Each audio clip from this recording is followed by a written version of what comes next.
Akitaru is a trash loser who has no girl in his life except for his friend's sister, whose job is to torment him till he gets a life-changing opportunity to work at a big entertainment company for an opportunity to clap the president's daughter. The story starts out with Akitaru returning from school, while talking about the false logic that a crush needs to act negatively towards their target, when it is pretty easy to come out clean with their intentions. Akitaru arrives at his door to hear loud music blaring and rocking his room. He can also hear a girl's voice from inside the room, and he manages to control his anger to avoid bursting open like a balloon. He walks into the room, heads to the power outlet, and pulls out the sound system plug, while complaining about how loud the music is. Lying on his bed is a girl, Iroha, and she gaslights him by telling him that he is supposed to knock before barging into someone else's room. Akitaru is forced to remind her, just in case she is suffering from a rare breed of amnesia, that she is the one trespassing in his room. Akitaru then tells Iroha that she is supposed to keep the music volume down because of the other residents. Basically, Iroha has her headphones with her, but she chose to torment the other tenants by blowing up the speaker. Iroha immediately switches the conversation, asking Akitaru if he wants to have a go with her beautiful melons, since he is quite interested in where her headphones are hanging. Iroha makes her move more tempting by going close to Akitaru, but RMC is able to resist her Delilah attempts, still trying to push Akitaru into a pit. Iroha says Akitaru didn't knock because he was hoping that she would be changing her clothes. She starts calling the police, but Akitaru tells her not to waste her time because he can help her call the police with his phone. Iroha is surprised to see how confident Akitaru is about calling the police, and she reminds him that her words are going to carry more weight in front of the government handcuff-wielding robots. Apparently, Iroha is a troublesome chick who will do everything to torment Akitaru. Akitaru is forced to keep his mouth shut, but Iroha continues by reminding Akitaru that she has his house key with her, which means that he consented to her being in his home for them to have fun. Akitaru tries to defend himself, saying he didn't give her the key just so she can spread her female liquids everywhere, but Iroha argues that this is the case. Iroha even believes that Akitaru will be reeling in her body scent when she leaves, but Akitaru bugs sprays her, saying he would rather not have any of her scent in the room. Iroha berates Akitaru for treating his baby sister like trash, but Akitaru denies that the girl is his sister. Iroha maintains her argument, reminding Akitaru that she is his best friend's sister, which automatically makes her his baby sister. The awkward moment between the two continues until Akitaru gets a call from his uncle, Mori. Akitaru tells her to keep her mouth shut or make herself scarce because he is about to receive an important call. Iroha assures him that he is going to stay silent like a mannequin throughout the duration of the call. Apparently, Mori is the president of an entertainment company called Honey Place Works, and Akitaru recently submitted an application to the company. Akitaru asks his uncle if he is calling because of the application, and he says yes, since he is of high ranking in the company.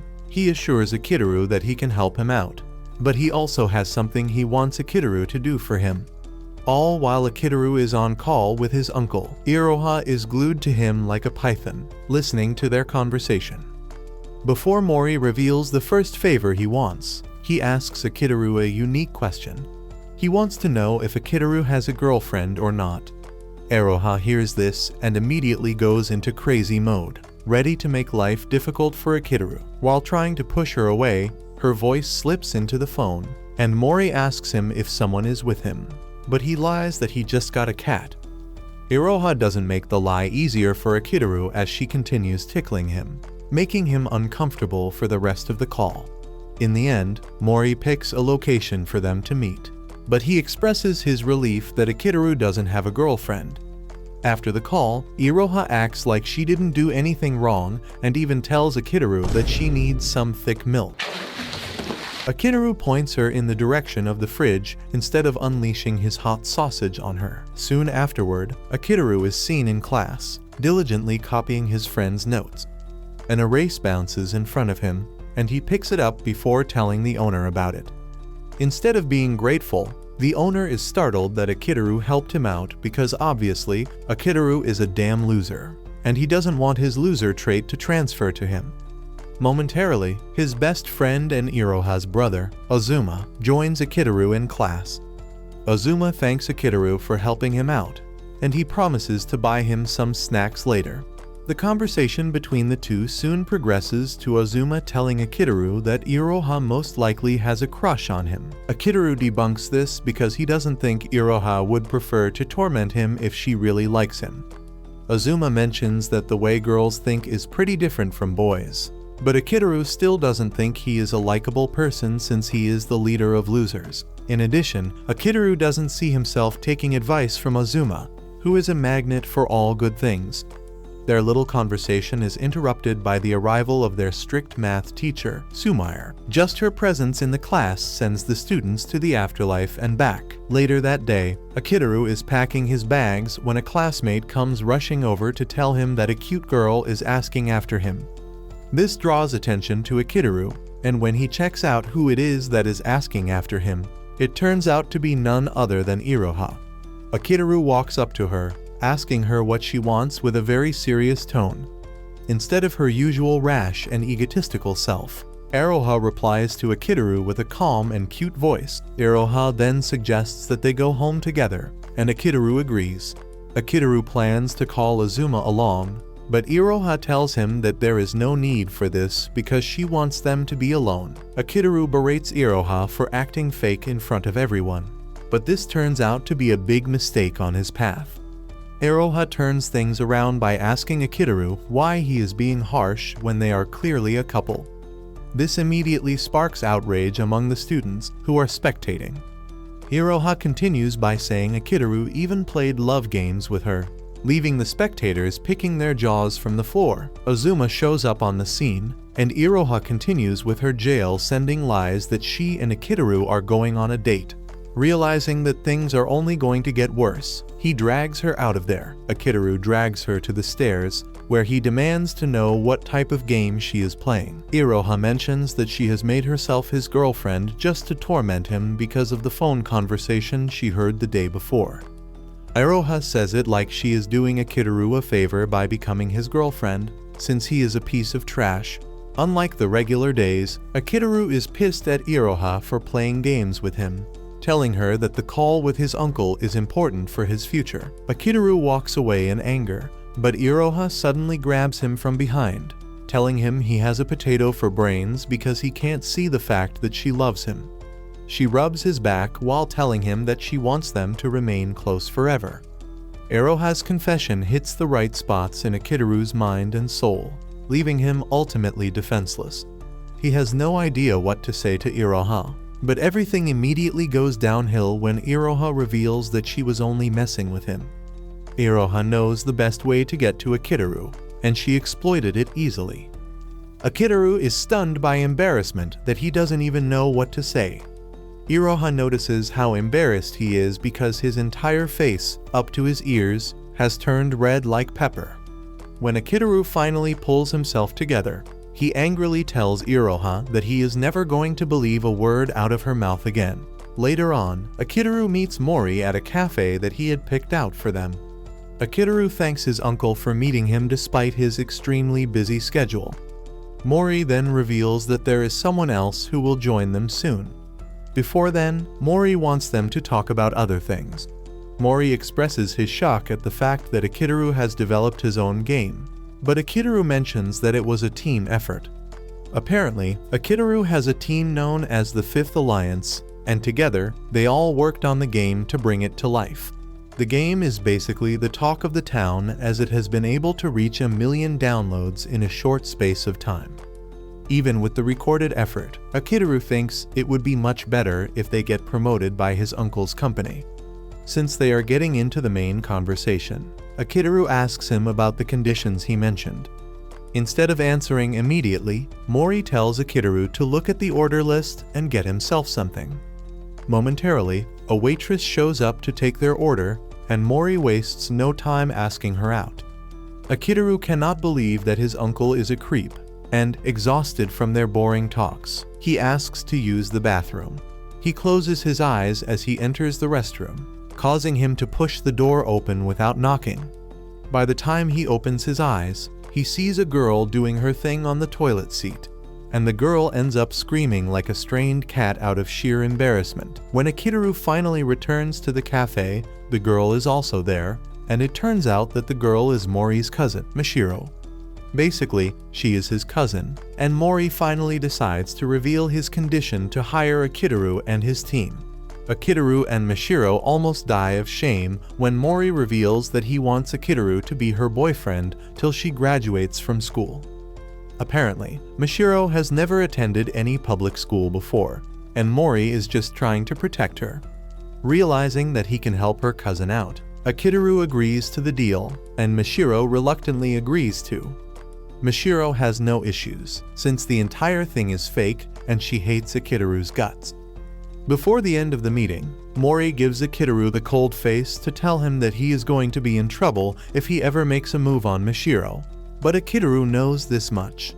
With this, the two conclude their deal, and Mori lets Akitaru know that he is free to come and start work at the company the next day.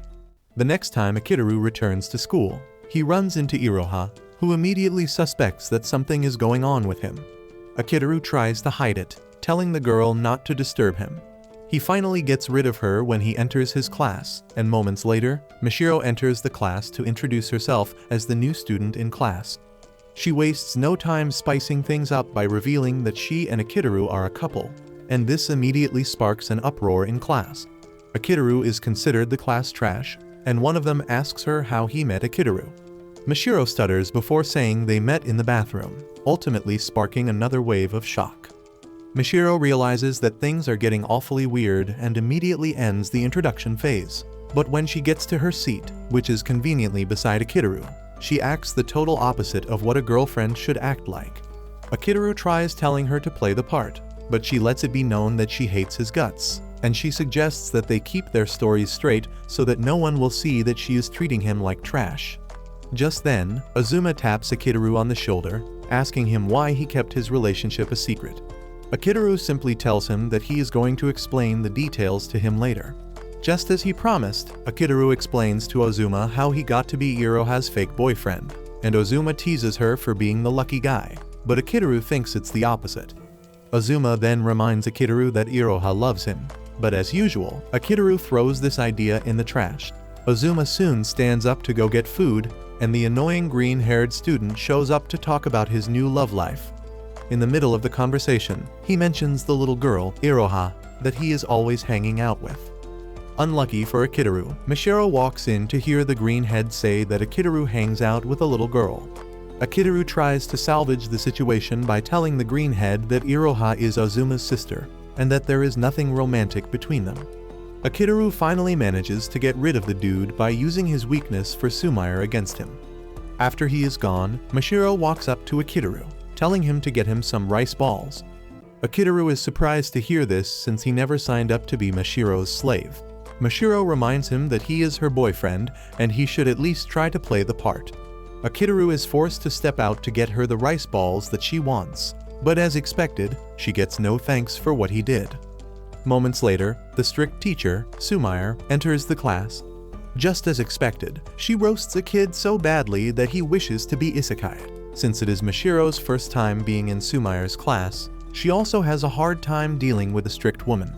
Everyone heaves a sigh of relief when she finishes her lecture, but just as she is about to step out of the class, she tells Akitaru to come to her office. Everyone fears for Akitaru, but he assures them that he has nothing to be scared of, since Sumire will obviously not terminate him. He boldly walks into the student counseling office, and, upon entering the weird room, he makes his way to the throne-like chair sitting in the middle of the room. The moment he gets on the chair, Sumire surprisingly rushes over to bow to him, apologizing for her misdeeds. She starts shedding tears while explaining her situation to Akitaru. In a twist of things, it turns out that Sumire is the illustrator, the fifth member of the Fifth Floor Alliance. She submitted one of her projects late, which is why she is begging with her head on the ground.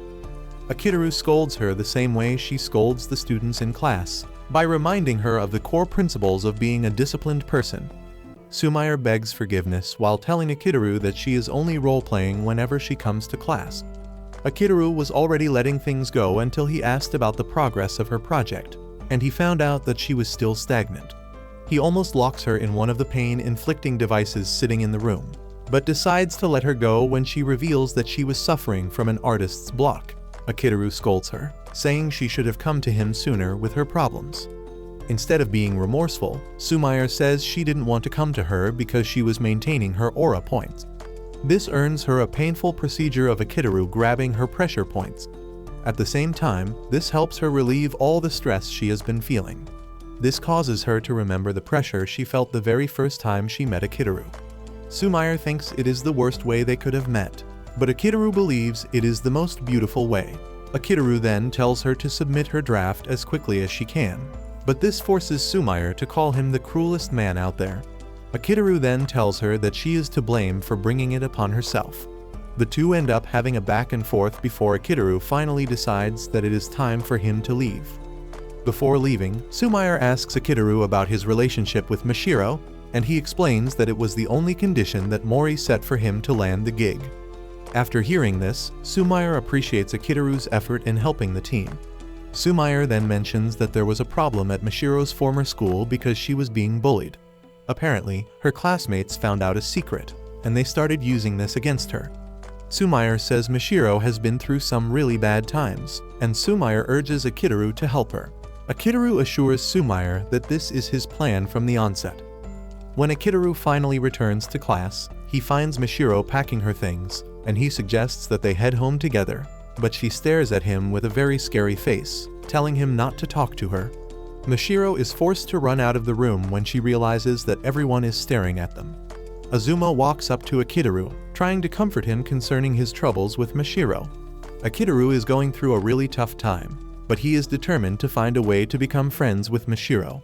Later on, Akitaru is in the locker room when Iroha appears behind him, resting her juicy melons on Akitaru's back.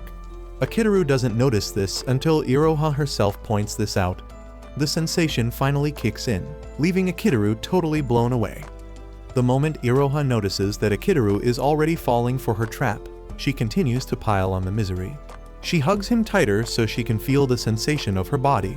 Apparently, she is not wearing a covering under, which makes everything even more pleasing to Akitaru. Akitaru is totally confused about what to do to get out of the situation because she can't push Iroha off and risks her melons falling off in front of the students. Akitaru knows this is totally out of the question, since Iroha is his best friend's sister, and he can't do anything to make his best friend sad. In addition to that, he is supposed to be Mashiro's boyfriend, and can't risk being seen with a junior lady. Akitaru knows that his career is done if Mori finds out about this. Just then, Iroha teases him, telling him that she is willing to let him go if he surrenders. However, Akitaru decides to take the least expected decision. He grabs Iroha and holds her tightly on his back as he carries her through a route where no one would see them. Once he knows that they are safe, Akitaru forces an apology out of her before throwing her on the floor as punishment. On their way home, Akitaru then asks Iroha how he can make a woman who hates him like him. Iroha is very curious when she hears this, forcing her to ask if Akitaru now has someone he likes, but Akitaru denies this. Akitaru later explains his situation to the girl, and after hearing everything, Iroha assures him that she has a way of helping him make Mashiro fall for him. The next day, Akitaru follows Iroha's advice by becoming Mashiro's lapdog just to try and get her to fall for him. However, his appearance and approach disgust Mashiro, and she angrily grabs him by the leash on his neck, dragging him away to somewhere they can talk. Mashiro asks him what he is trying to achieve by acting stupid, and he mentions his goal. However, he confesses that he actually had the idea that it wouldn't work. This only pissed her off more because he had his doubts and still foolishly went on with the plan. The two are discussing their differences when the annoying Iroha shows up to reveal that she was the one who set everything up. It suddenly dawns on Mashiro that Iroha is the young lady they said Akitaru is hanging out with. Akitaru tries to clear the air, but Mashiro walks away in anger. That evening, they get to their apartment only to find out that Mashiro is now living beside them, too. Apparently, Akitaru, Sumair, and the siblings are all living on the same apartment line, and Mashiro has come to join them, without even knowing it. Mashiro ends up running into her room when she hears that Sumair is staying close to her, as if she hates the lady's guts. Even with the way Mashiro is behaving, Akitaru is hellbent on getting his way with Mashiro. Later on, Akitaru tells his colleagues about his plan to host a party to properly welcome Mashiro to the apartment. Some minutes before revealing his daring plan, Akitaru, Iroha, Sumair, and Ozuma are all having fun at his place. They are celebrating finishing up a certain project right on time before the deadline. Akitaru commends his friend for being such a genius, but Ozuma attributes everything to the support that he is getting from Akitaru. Ozuma then asks Akitaru if he is hearing from their other member, Makagai, but he says no. Apparently, Makagai is the only person on the team whom Akitaru has not met in person. Sumair soon drinks herself to the utmost brink, and she assumes that Akitaru and Ozuma are talking about her, but Akitaru clears the air. It was after this that he told them about his plan to host a party for Mashiro in a week's time. The next morning, Akitaru heads to Mashiro's door, and he starts spamming her doorbell until she is forced to open the door. Akitaru then asks her if she is willing to come to his house party, but the moment she hears this, she slams the door shut again. Akitaru tries using the same trick, but Mashiro is a step ahead of him by disabling the power in her room. Akitaru is persistent as ever, and instead of giving up, he starts sending the invitation letters via her mail. Akitaru takes it further by making sure he stays on her neck in school. Everywhere he sees her, he tries to talk to her, and this gives Mashiro a really hard time. Akitaru meets when other students are looking at them and tries to use the opportunity to talk to her, but her hatred for the dude surpasses her need to be embarrassed. Later on, Akitaru and Iroha go shopping, and Iroha plays her game of blackmailing Akitaru into doing things yet again. She finds a snack, and she pretends to be his girlfriend, just to get him to eat the snack from her hand. Because Akitaru is interested in the sausage, he has no choice but to beg Iroha for it. The conversation soon shifts to Mashiro, and Akitaru mentions that he is still having a hard time trying to get on her good side. Akitaru says Mashiro totally hates his guts, and she is even avoiding him. Iroha then tells Akitaru that he has not been able to get through to Mashiro because he is not trying enough, and in addition, he is a bit pushy about the way he does his thing. Iroha tells Akitaru that he is always trying to help people as if he knows what is good for everyone. She makes an example of when he invited her and her brother to join the alliance. However, Iroha doesn't deny the fact that Akitaru is a good judge of character. Just then, Iroha reaches for an item on the top shelf, and she almost falls off in an attempt to grab it. Just like she said, Akitaru is there to help her, and Iroha uses this as another mode of encouragement for him. She tells him to continue giving his best, and he will eventually get through to Mashiro. Akitaru gains wisdom in what Iroha says, and he thanks her for it, saying he is ready to give it his all. Meanwhile, Mashiro's room is filled with the invitation flyers, but she remains adamant that she is not going to the party that he is hosting. On D-Day, Akitaru has already put plans in place with his friends, as he is hellbent on making sure he gets Mashiro to his house party. After school, Akitaru finds Mashiro at the locker room, and she immediately assumes that he is there to invite her to the party, but he says no. However, this shows that her mind is drawn to the party. Akitaru then mentions that the only thing he wants from her is an opportunity to walk her back home. Akitaru believes that this is an easy request that she is not going to deny, but to his utmost shock, Mashiro makes a run for it. Akitaru cannot believe that Mashiro hates him so much that she doesn't even want to walk with him. However, Akitaru can't afford not to walk home with her because his entire plan is based on that. He runs after her and makes sure that he stays in close proximity to her. Mashiro soon gets frustrated, and she takes another route that leads to the riverside. But Akitaru suddenly shows up beside her, almost giving her a heart attack. Mashiro then mentions that she is not interested in joining Akitaru's clique because she doesn't know if she is going to fit in. Akitaru then gets serious with her, asking her who else she knows aside from him and his friends. He asks her if she has spoken to any other students aside from him since she got to the school, and the answer is obviously no. Akitaru remembers what Sumair told him about her past experience in school, and he screams at her, telling her that she can't continue living her life the way she is. Akitaru lets her know that she is free to cry for help because everything is obviously not okay with her. Akitaru's words get to her, and he notices this. He tries moving close to her, but she moves back without looking at where she is stepping. This causes her to fall off the ledge. and when Akitaru tries helping her, they both fall into the water. The water soaking her clothes makes her look more appealing, and it takes Akitaru a whole load of control to look away from her. Frustrated, she tries getting out of the water herself, and she almost falls back in, but Akitaru saves her. He holds her tightly until she is finally ready to leave the water.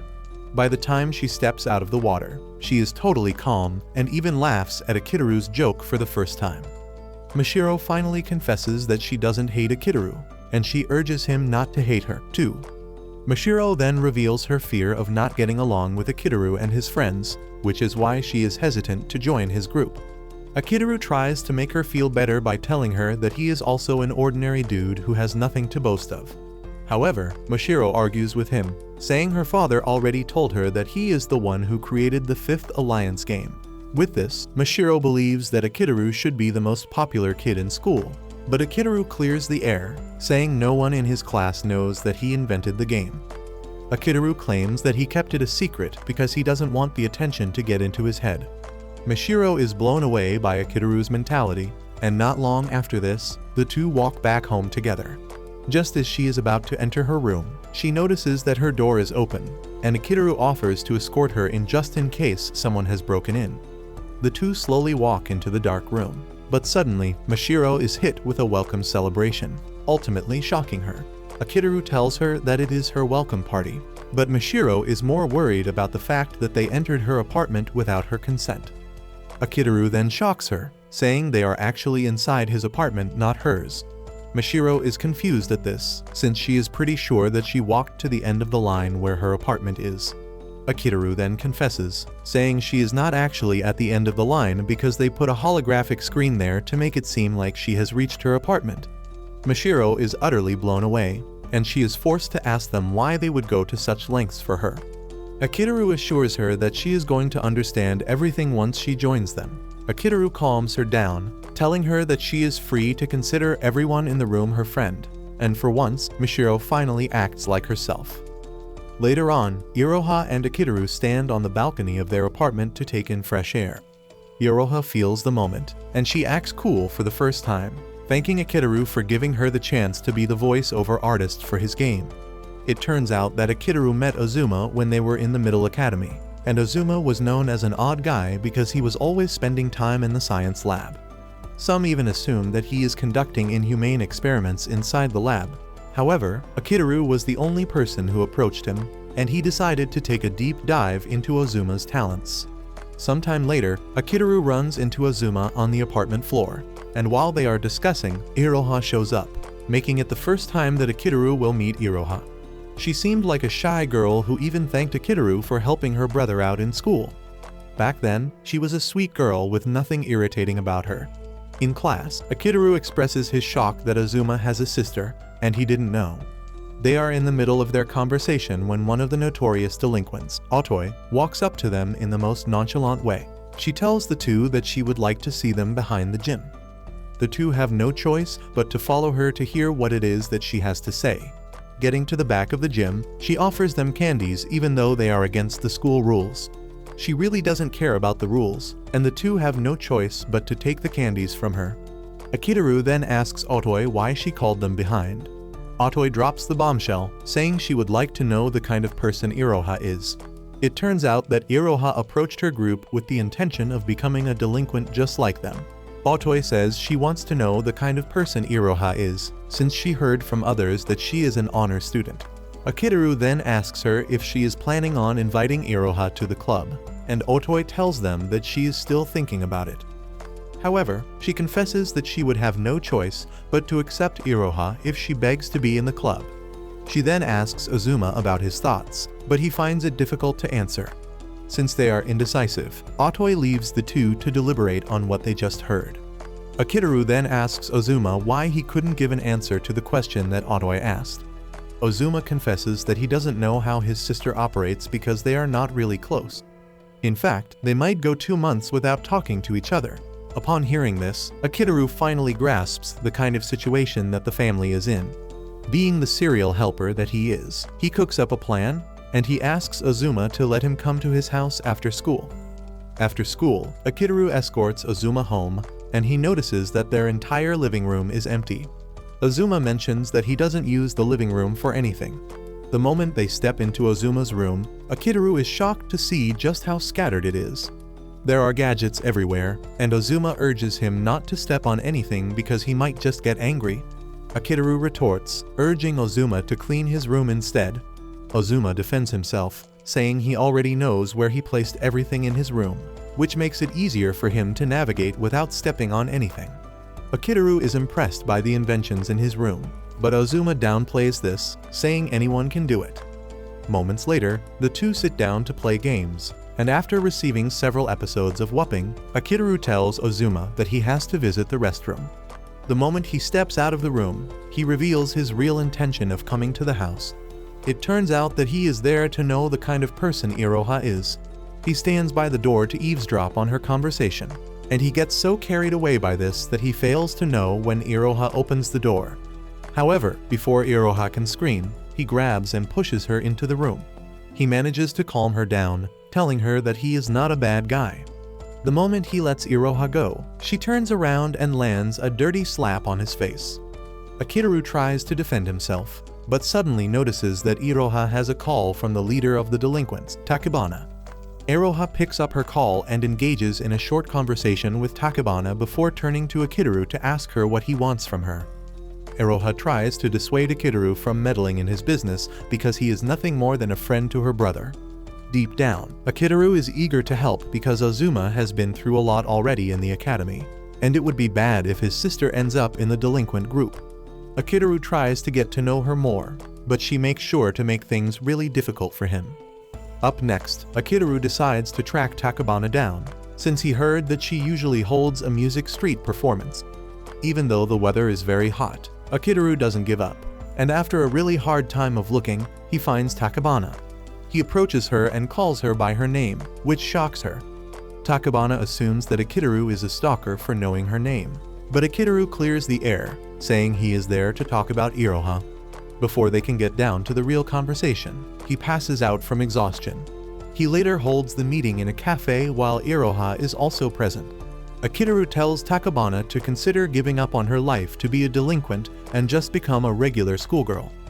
Iroha defends Takebana, saying Akitaru is trying to steal her dream away from her.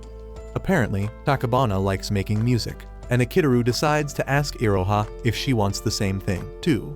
Iroha finds it hard to answer the question.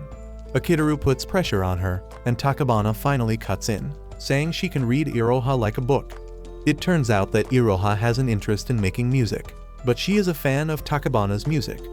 Iroha admits this, saying she admires Takebana because she is a confident person. Amid the conversation, Akitaru finally learns that Iroha doesn't have a hobby of her own because their mother is very strict, leaving Iroha a boring girl. When Akitaru hears this, it finally makes sense to him, and he promises Iroha that he is going to create an environment for her to thrive in. Akitaru gets off his seat and pays everyone's bill before leaving. He rushes home to tell Azuma the bright idea that he has, and this is the fact that he wants them to build a game. Azuma works on the hardware, while Akitaru draws the characters and also writes the story. In the end, Akitaru and Azuma created the game that blew up, all thanks to his thrill to help his friend's sister. Once Azuma and Akitaru have put the game together, they invite Takebana and Iroha to try it out. After playing a few games, Akitaru asks Takebana how she feels about the game, and instead of hyping it up, she trash talks the game, saying it is mid. She mentions that the music and art are lacking. However, she admits that she was hooked on the gameplay. This is when Akitaru comes in, saying the gameplay is the most important aspect of everything, and he cites examples of the games they enjoyed while growing up. He believes that their strength to bring the game to life is the most important thing. Suddenly, he drops the bombshell, asking the two if they will be interested in working on the game with them. This shocks them, and Takebana mentions that she can't betray Otoi. However, Akitaru assures her that he has gotten approval from Otoi before coming to her. Takebana is interested in making music for them, but Iroha surprisingly says she will have to pass up the offer. Iroha runs out of the room to avoid explaining herself, and Akitaru runs after her, but he loses her. Suddenly, he hears different voices coming from the corner of the building. It turns out that it is Iroha who is mimicking several voices at the same time, and this shocks him. He walks up to her, and she runs behind the bench in embarrassment. She claims that people are always creeped out when they hear her mimic other voices. Akitaru admits that he was initially freaked out, but then he got interested. Iroha finally decides to sit to hear what Akitaru has to say. Akitaru mentions how impressed he is because he genuinely thought there were 3 people having a conversation, until he realized that it was only Iroha. Akitaru admits that Iroha's talent has made him a fan, and this immediately lights up her mood.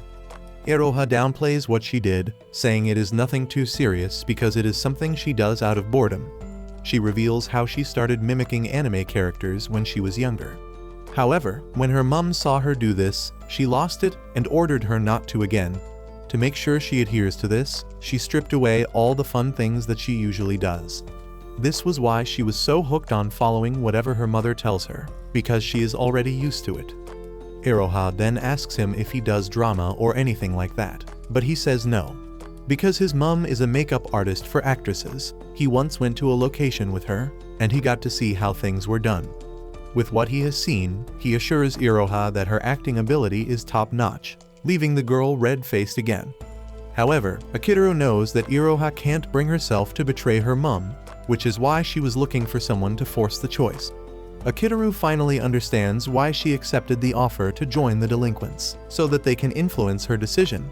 With this in mind, Akitaru tells Iroha that he is willing to coerce her into making the said decision. Hearing Akitaru's determination to help her out and be her white knight leaves her blushing really hard. Since she enjoys acting so much, Akitaru gives her the offer to work on the game with him. He assures her that they are going to put precautions in place to make sure that her mother doesn't find out. Iroha is blown away, and she asks him why he is helping her out.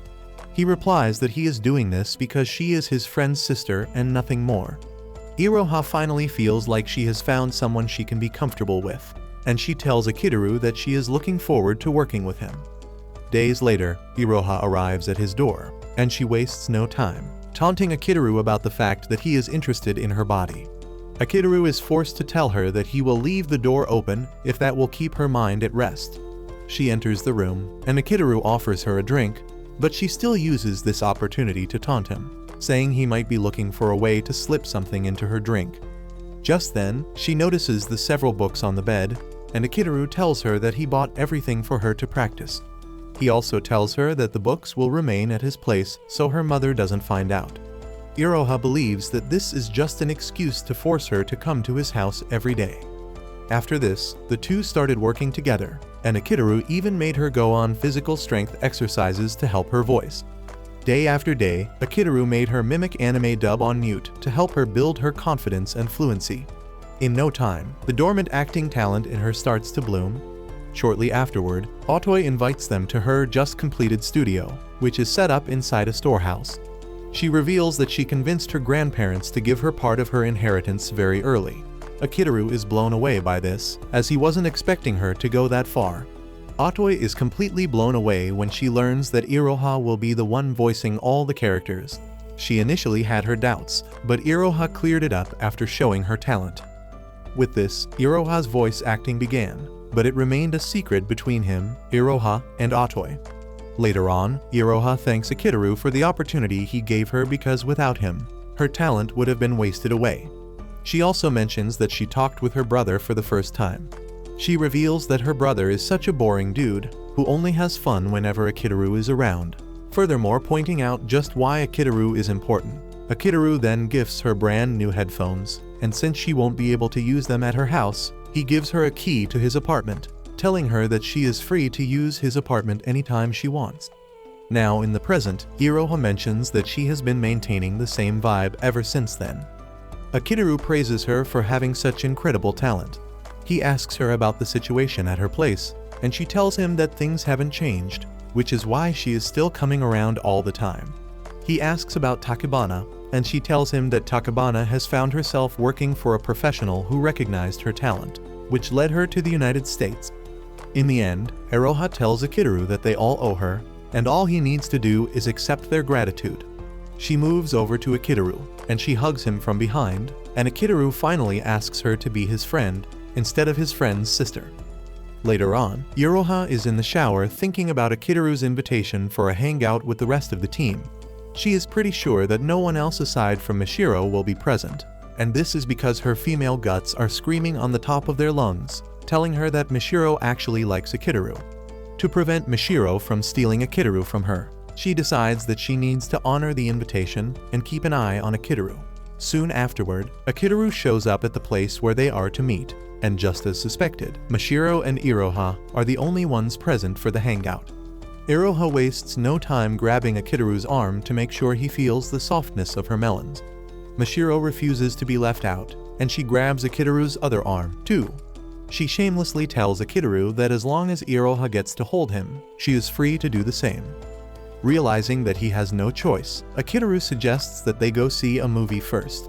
Upon getting there, an argument ensues between the two ladies on which movie they are supposed to see. Mishiro wants them to see a sad movie, while Iroha is all about the action-type movie. While they are both arguing, Mishiro learns that Iroha is always at Akitaru's room, watching movies, and she almost loses her senses. Akitaru soon realizes that the two are going to gang up on him and just call him all trash names because he lacks the wisdom of how a girl's heart works. To prevent this, Akitaru suggests that they take a diplomatic approach toward the issue. They end up playing rock, paper, scissors, and Iroha comes out the winner, so they have no choice but to see an action movie. After they are done watching, they sit down to have a drink and relax. Iroha soon says she needs to step away for a moment, and she suggests that Mishiro follow her, but she refuses. After she is gone, Mishiro and Akitaru are trying to catch up when two girls from Mishiro's former school show up. The two waste no time showing just how trashy they are as they mock Mishiro, telling her that she finally has a dumb boyfriend. Mishiro's traumatic past leaves her mute, and Akitaru finally speaks up, telling the girls to shut their mouths. He gets on his feet and, with a commanding voice, he urges them to get lost because their voices sound annoying like that of mosquitoes. The girls try to act tough, saying they have a strong dude backing them, but Akitaru lets them know that the same can be said of his camp, too. Akitaru later manages to scare them away because of how confident he speaks. After the girls leave, Akitaru tries to comfort Mishiro, but she ends up running off. Iroha shows up just in time to tell Akitaru that they need to go after Mishiro. Akitaru decides to check upstairs while Iroha goes downstairs. After searching for a while, Akitaru starts racking his brain to think of the likely places that Mishiro could have disappeared to. Suddenly, he spots the poster of the sad movie, and it dawns on him that she must have gone to see the movie. Just as he suspected, he finds Mishiro inside the theater, staring at the screen. Mishiro demands to know why Akitaru came into the theater, and he says he is there to watch the movie, but Mishiro begs to differ, calling him a stalker instead. She then apologizes for always insulting him, but he assures her that he is fine with it, as long as it makes her feel better. Mishiro then tells Akitaru what led to her bullying. Apparently, she started writing a novel to escape reality, since she doesn't belong anywhere.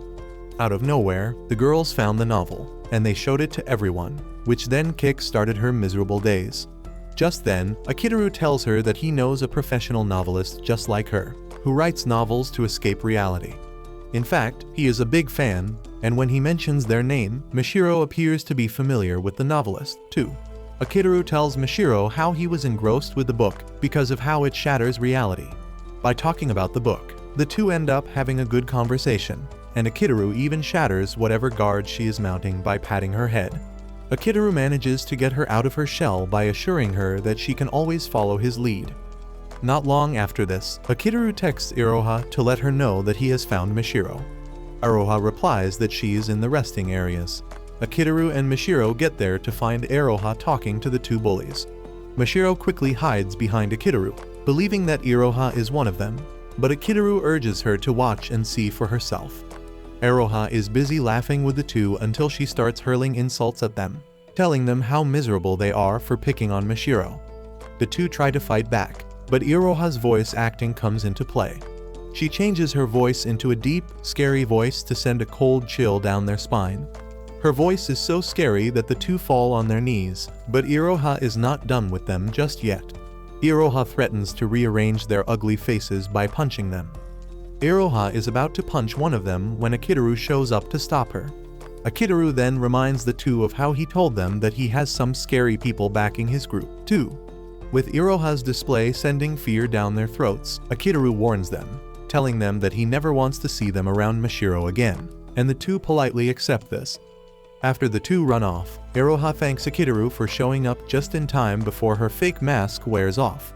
Mashiro then walks up to Iroha to thank her for helping out, and the two end up becoming friends instead of rivals. Later on, Iroha meets with his uncle, who commends him for doing a good job with Mashiro so far. In a surprising turn of events, his uncle lets him know that he is aware that Iroha is the voice actor for his group, but he assures him that he is going to keep it a secret, since secrecy makes everything better. However, he demands to know if Iroha is his girlfriend, and Akitaru assures him that he has nothing romantic going on with her. Some nights later, Mashiro can no longer contain her feelings and emotions, and she ends up sending a risky text to Akitaru. Akitaru and Iroha are arguing in his room as usual when the text comes in. Akitaru doesn't think it's a big deal, and he opens the text with Iroha spying on him. However, the text ends up being a big deal, since it contains Mashiro's confession of how much she loves Akitaru. Soon afterward, Akitaru finds Mashiro in his room, with breakfast in her hand.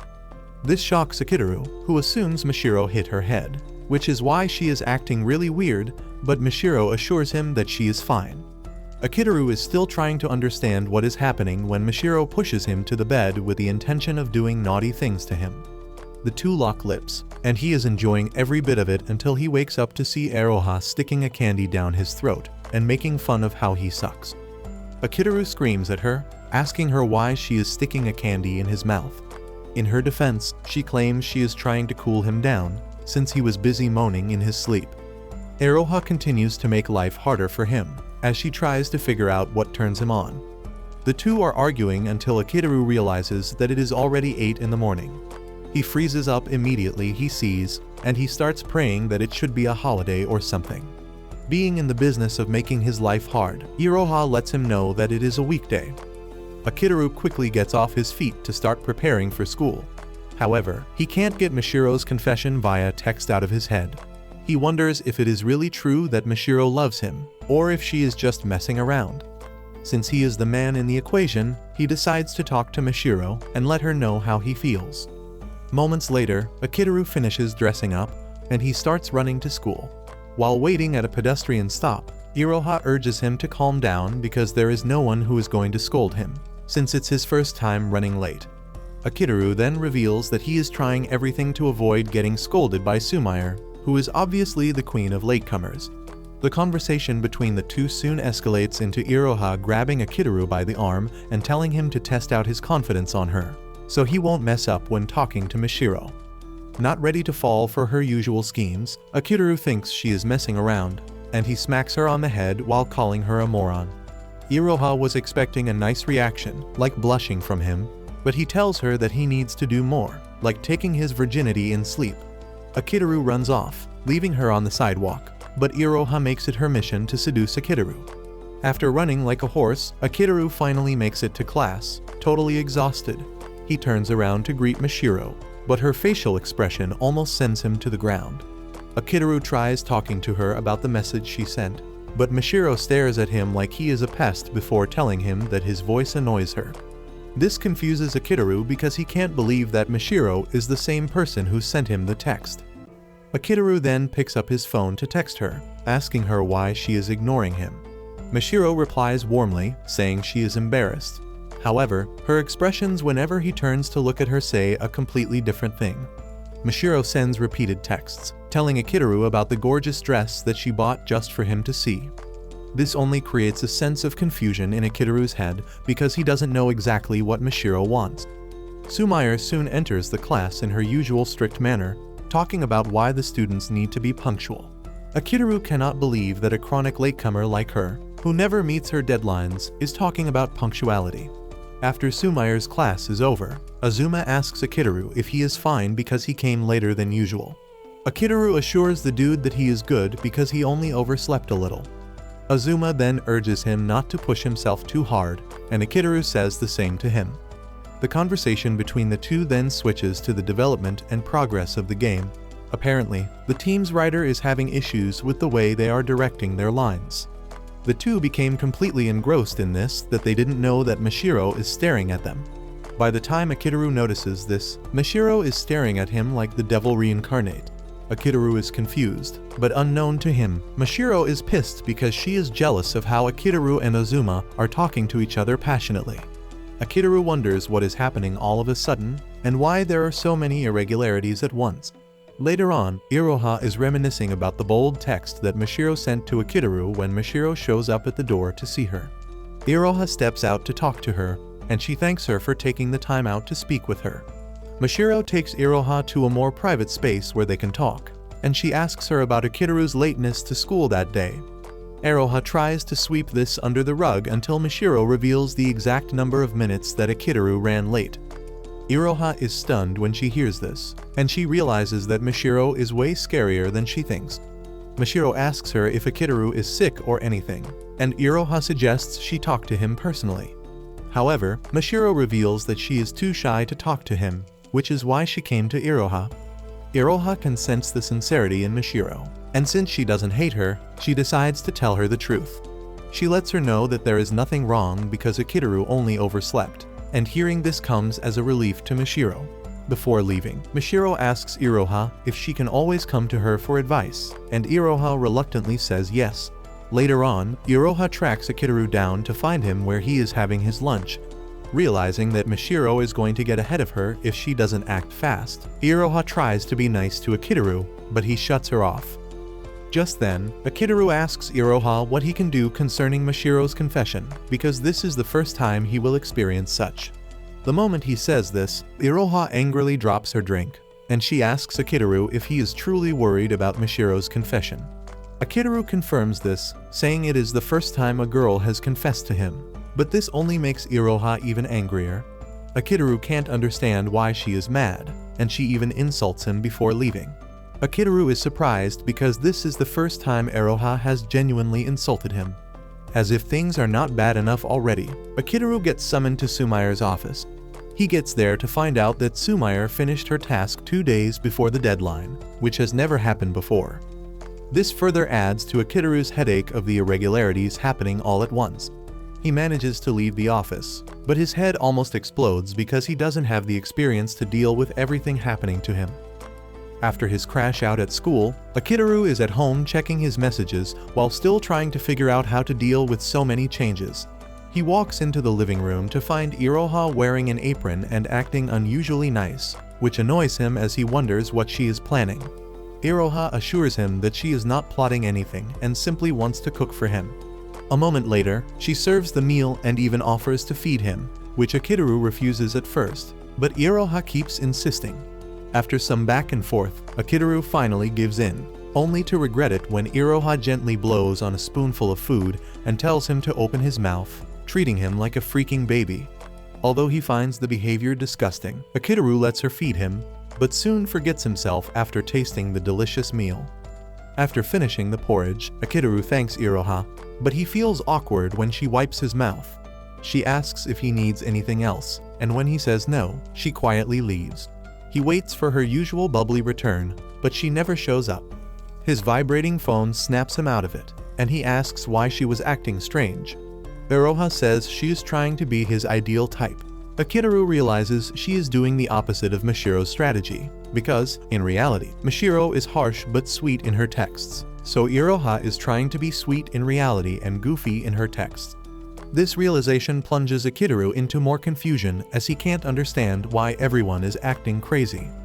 Akitaru gets a call from Ozuma, who jokes about monitoring his heart rate, though Akitaru is not convinced. Ozuma says Iroha came home sulking and locked herself in her room, which is why he called. Akitaru almost mentions the confession message, but stops to protect Mashiro's privacy.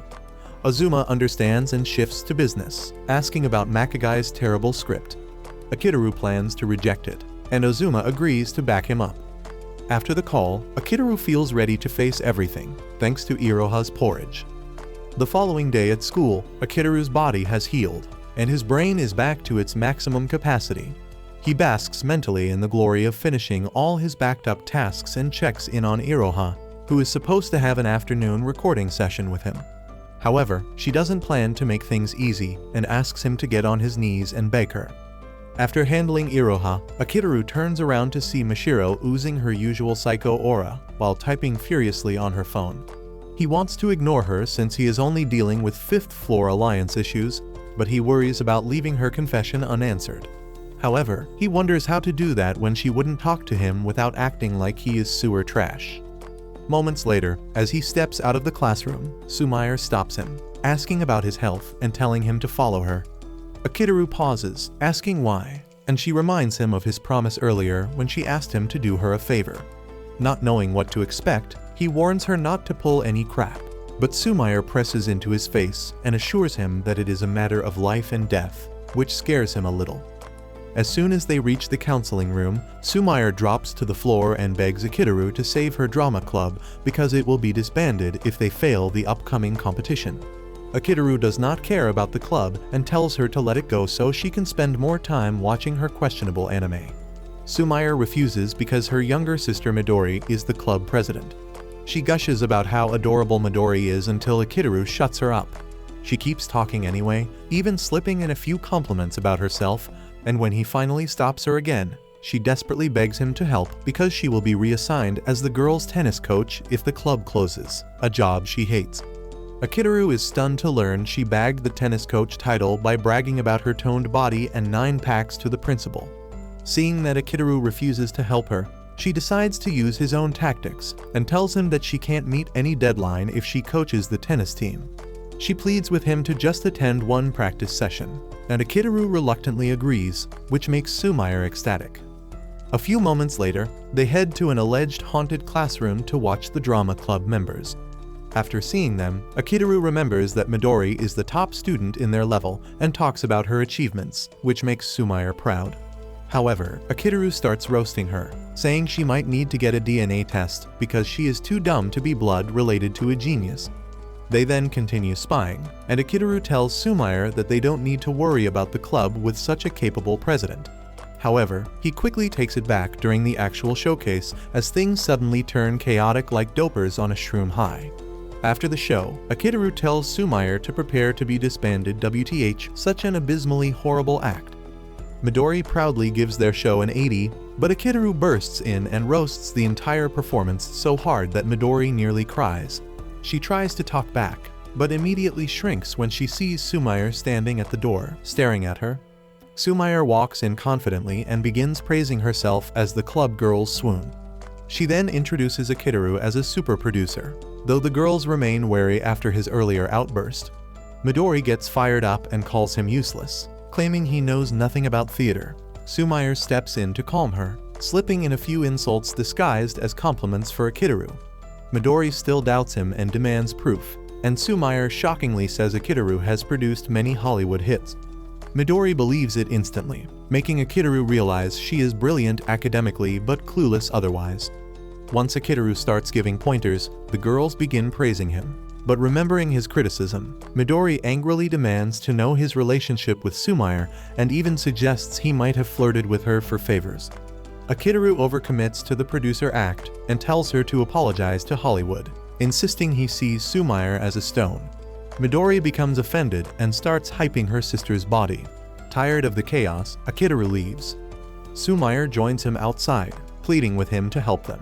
But Akitaru refuses, saying he will only offer pointers but will never be their producer. He says he knows a thing or two about theater and can even ask Iroha to coach the girls, but decides not to because her profession as a voice actor is still a guarded secret. Anyways, Akitaru tells Sumire the deal is off because he has too much to deal with and has no time to coach the drama club. Sumire tries to beg him, but he angrily shoves her brain and tells her to figure it out herself while making sure not to miss her deadlines. He then walks out on her while thinking about Iroha's acting skills, but says it is a pity she doesn't want to be in the spotlight.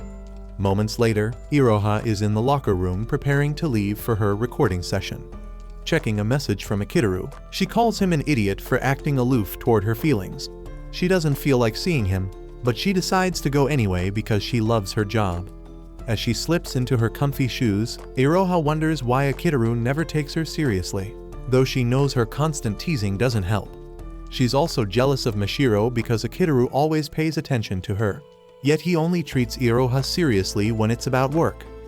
Worried about the new green tea personality jealousy has given her, she overthinks until her mind overloads. Assuming no one can hear her, she lets out a scream, only for Mashiro to suddenly appear behind her, asking if she's okay. Trying to brush off the awkward moment, Iroha asks why Mashiro is still at school. Mashiro shows her a set of colorful books, explaining that she stopped by the library after her last class.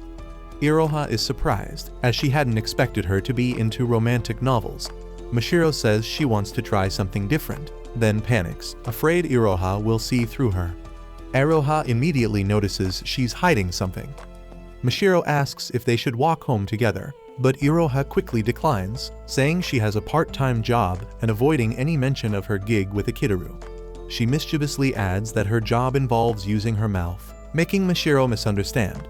Laughing at her reaction, Iroha teases her until Mashiro turns red. After they part ways, Iroha watches her leave, feeling her jealousy spike again. On her way to the studio, she wonders how to act now that things feel awkward between her and Akitaru. Meanwhile, Akitaru is having his own breakdown, and Iroha only makes it worse when she arrives and starts acting cute again. As they walk to the studio, her unusual quietness bothers him, and he tells her to go back to normal. She responds with a cute face, almost making him gag. Irritated, he asks how long she plans to keep this up, but Iroha pretends not to know what he's talking about. After a short back and forth, Akitaru nearly blows up, yet Iroha still refuses to drop the act, giving him an even bigger headache. Soon, they reach the studio, where Otoi tells Akitaru to stop forcing his schedule on her. Together, Akitaru and Iroha apologize for taking up her time and offer her lollipops as payment. Otoi immediately agrees. As a bonus, Akitaru gives her pastries from a famous shop. Otoi only accepts luxury pastries as payment, since she normally does recordings just for fun.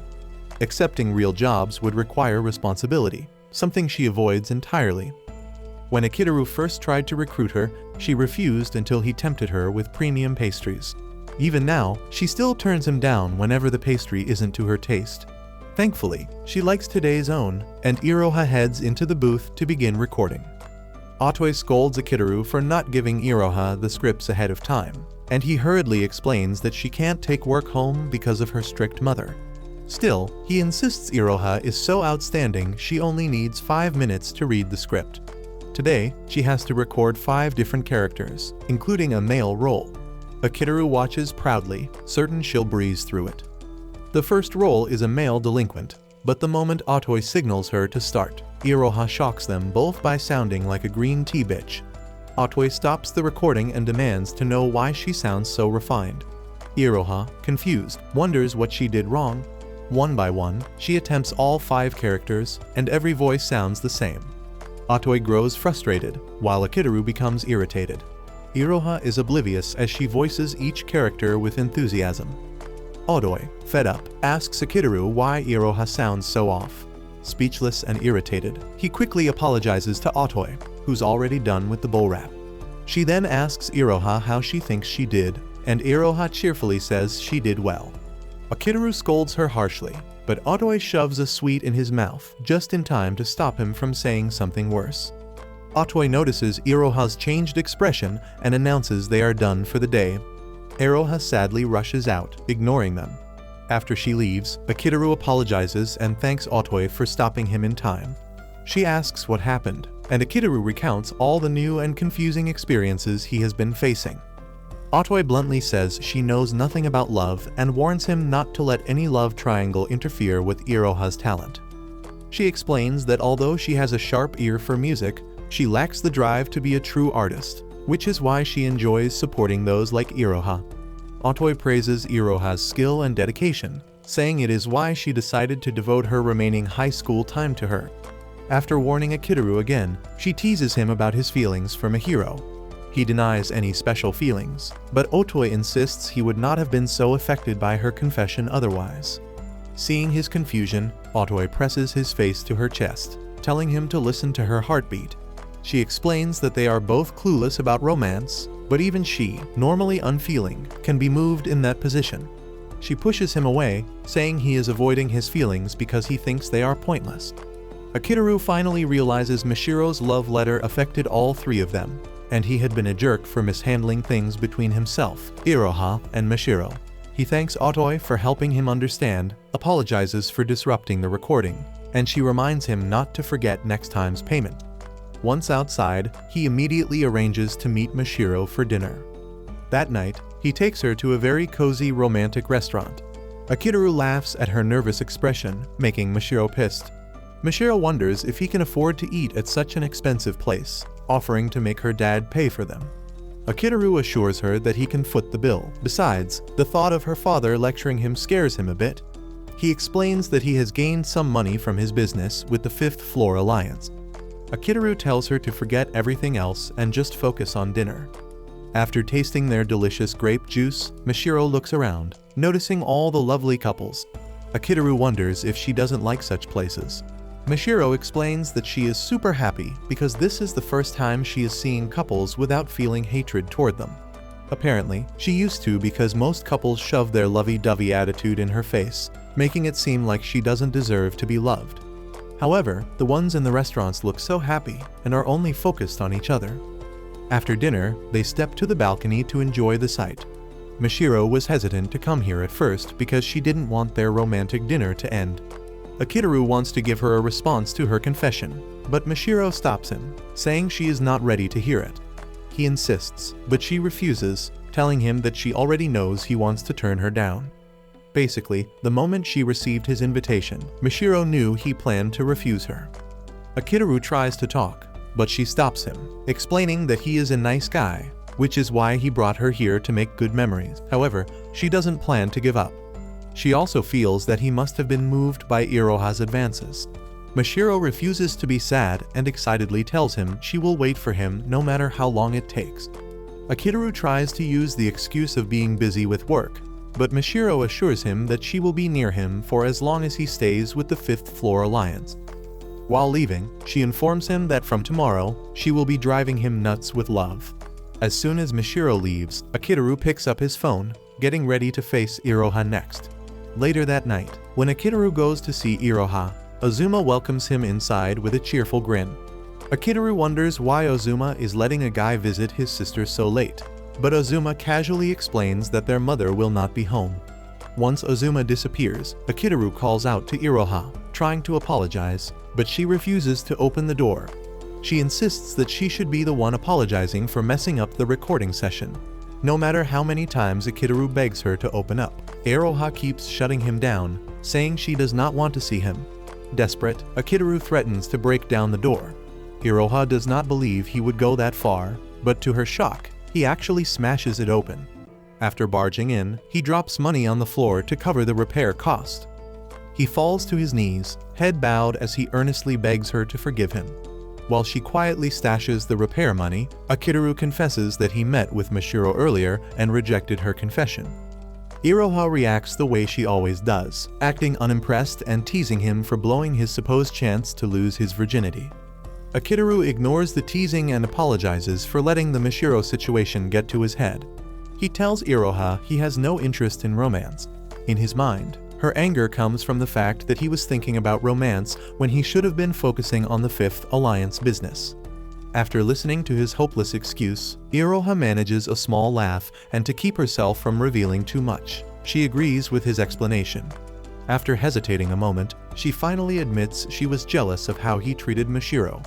She explains that Akitaru always treats everyone in the Fifth Floor Alliance with professional seriousness, like a business relationship. From the very beginning, he made it clear that he only cared about the fastest path to making the alliance successful. Hearing her perspective makes Akitaru realize that his obsession with efficiency has gradually hurt the people around him. The only person he ever acted close to was Azuma. So when Iroha saw him growing closer to Mishiro, even though Mishiro was not part of the alliance, she felt jealous. She admits that his strange obsession with Mishiro's confession bothered her, too, especially because it had nothing to do with his work. Akitaru weakly attempts to justify himself by insisting that his connection with Mishiro somehow ties into the success of the alliance, but Iroha isn't buying his silly excuse. She tells him that, with how dramatic his reaction was, there has to be more to it. Seeing how embarrassed he is by her blunt remark, she quickly apologizes. After a brief pause, she suddenly blurts out, complaining that she really was jealous of how he treated Mishiro. She confesses that her jealousy made her behave like an idiot all week and caused her to mess up the recording. She thought Akitaru would treat her differently if she acted out. After shamelessly spilling everything to him, she apologizes once more. Her sudden confession makes Akitaru confused as he tries to ask whether she was romantically jealous. He waits for her answer, but instead of replying, Iroha bursts out laughing. She whips out her phone and plays back a recording of his reaction, revealing she was joking. Akitaru is stunned and furious that he fell for her trick again. While he fumes, she keeps teasing him. He demands she delete the recording, but she flatly refuses. Iroha explains that jealousy is not always romantic, but people also get jealous when their friends get close to other people, and that is the kind she felt. No matter how much he threatens her, she keeps replaying the audio while laughing at him. Once she is done tormenting him, Akitaru finally tells her that he needs a favor from her. Later that night, after returning home, Akitaru still cannot believe he let Iroha fool him again. Even so, he feels relieved that she did not confess to him like Mishiro did, because he could not handle another emotional disaster. Still, he cannot help wondering if she really was joking, or if there were pieces of truth hidden beneath her usual playfulness. The next day, Akitaru brings Otoi and Ozuma with him to help salvage the drama club. Although they call him a busybody, both of them find the situation interesting enough to give it their all. As soon as they open the clubroom door, Midori lunges at Akitaru, but he manages to stop her. She refuses to accept his presence because she believes he is involved in something shady with Sumair. Sumair sits quietly in a corner, watching them argue. She sends Akitaru a text apologizing for failing to convince Midori. Akitaru tries to explain that nothing is going on between him and Sumair, but Midori refuses to believe him. He tells her that he only wants to help after seeing how devoted the girls were during practice. Akitaru adds that their dedication means nothing if they have no direction. After listening to Akitaru's motivational speech, Midori and the other girls begin to falter. Akitaru promises to help them win the competition and offers his hand to Midori, but she still hesitates. When his plan fails, Akitaru turns to his wild card and signals Ozuma. Ozuma steps forward and casually hints that he and Akitaru are romantically involved, leaving everyone stunned. Even Sumair lets out a beastly scream due to her obsession with BL, and Midori spins around trying to figure out where the noise came from. Sumair makes up a ridiculous excuse while awkwardly picking her nose. Out of everyone in the room, Akitaru is the only one who does not buy her act. As previously arranged, Ozuma begins weaving a convincing story about his supposed romance with Akitaru, and Midori finally buys it. With her face red and full of stammers, Midori eventually agrees to work with Akitaru. After the handshake, Akitaru introduces Ozuma as their programmer and Otoi as their sound engineer. Moments later, he pulls out a board and begins his presentation. He immediately trashes all their previous ideas, calling them hopeless. He plans to give them Makagai's rejected script. Although it was not good enough for the Fifth Floor Alliance, it is still better than their chaotic nonsense. Akitaru assigns Otoi and Ozuma to work on stage settings and sound, but he decides not to mention Sumair's secret side job. The girls are impressed after hearing his plan, though Midori still voices her objections about suddenly switching scripts. Akitaru tells her to actually read it before complaining. After reading the script, which Akitaru already tweaked a bit, the girls begin sobbing uncontrollably. Even Midori praises it and begs Akitaru to let them use it. They start worrying about the stage props and overall costs, but Ozuma assures them he can handle everything in 3 days. Akitaru tells the girls to take care of the small props while he manages the larger ones. Otoi gets to work immediately, preparing the sound elements. With preparations underway, Midori asks Akitaru what he plans to do about their terrible acting. Akitaru tells her he has already arranged a place for the actors to train. Shortly after, he leads them to a dark room where Iroha, wearing a disguise, introduces herself as their acting instructor. Midori finds the situation suspicious, but Akitaru insists she is good and that he cannot explain why she must stay anonymous. Midori hands Iroha the script and asks her to prove herself. Iroha laughs confidently, and Akitaru watches her with pride because he knows she will not fail. Midori is caught off guard when Iroha insists on performing an entire scene rather than just one part. Iroha smirks and tells her to watch closely and learn from a master. Iroha puts on an amazing performance, earning a standing ovation from the audience. After that meeting, the drama club immediately begins preparations for the competition. Akitaru successfully convinces Makagai to turn the rejected script into a stage play. He thought persuading the anonymous writer would be difficult, but it went smoothly than expected. For the stage setup, Ozuma does a solid job with the backdrop and lighting, while Otoe handles the sound, and it turns out great. Everything is going well except for the club's terrible acting. When Akitaru checks in, he finds Iroha having a meltdown over their performance. After calming down, Iroha scolds Midori, telling her to relax instead of trying too hard.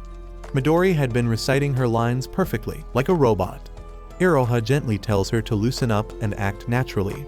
Touched by Iroha's tone, Midori happily agrees to improve.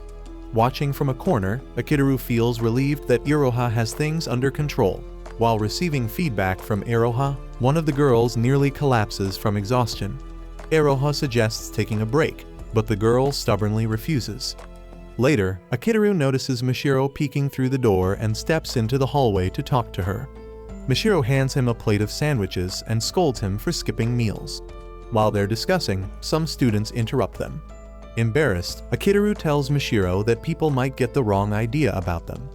Mishiro calls him an idiot, explaining that she is chasing him, which leaves Akitaru flustered. She reminds him of what she said during their rooftop dinner, when she vowed to make him love her. Mishiro goes even further and declares that she plans to take full advantage of her fake girlfriend privileges.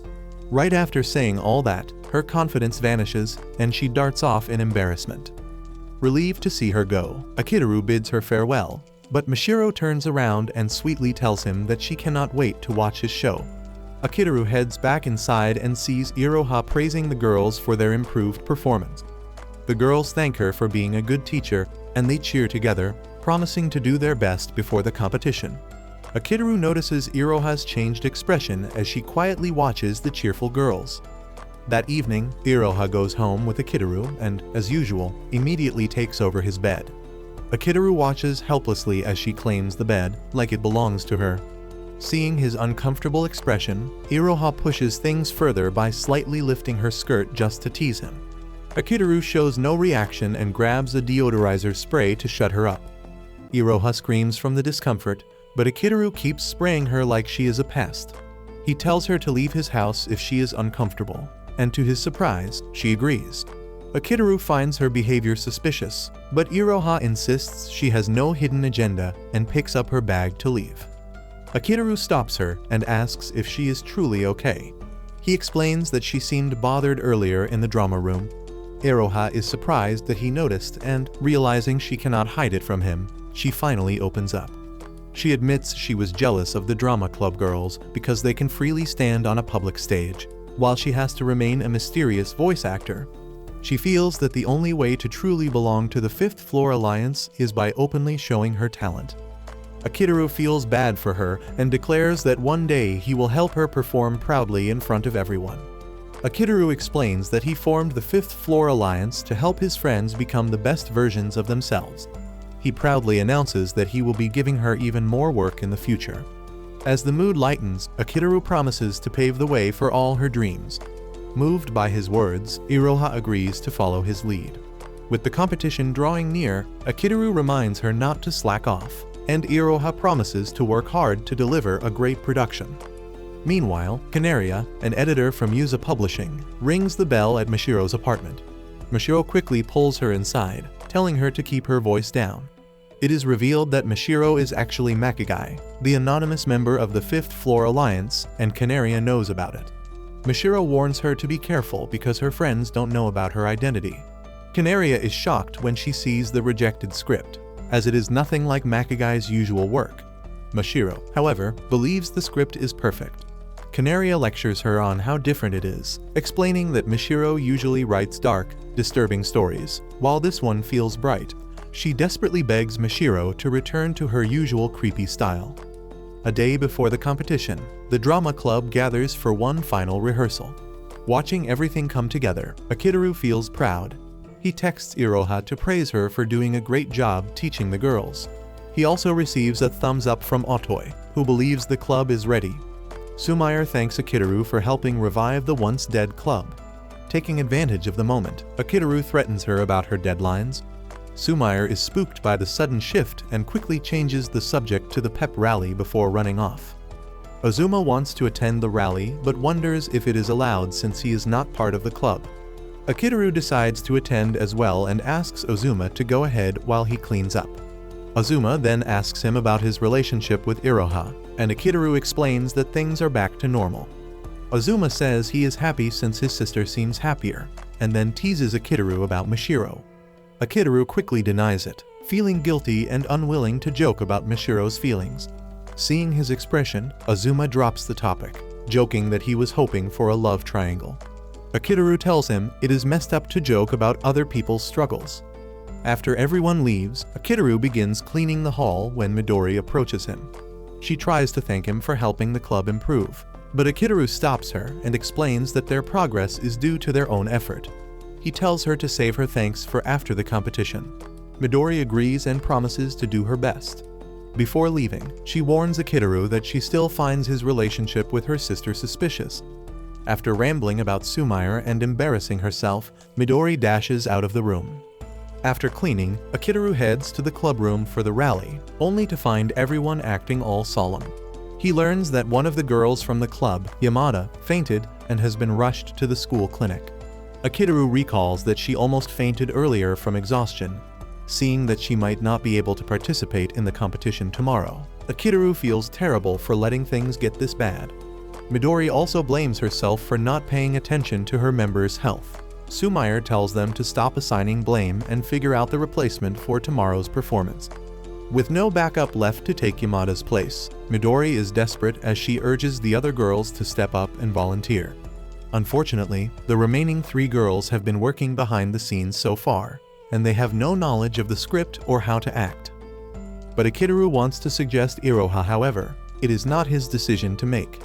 As everyone struggles, Iroha steps forward and offers to take the role, shocking everyone.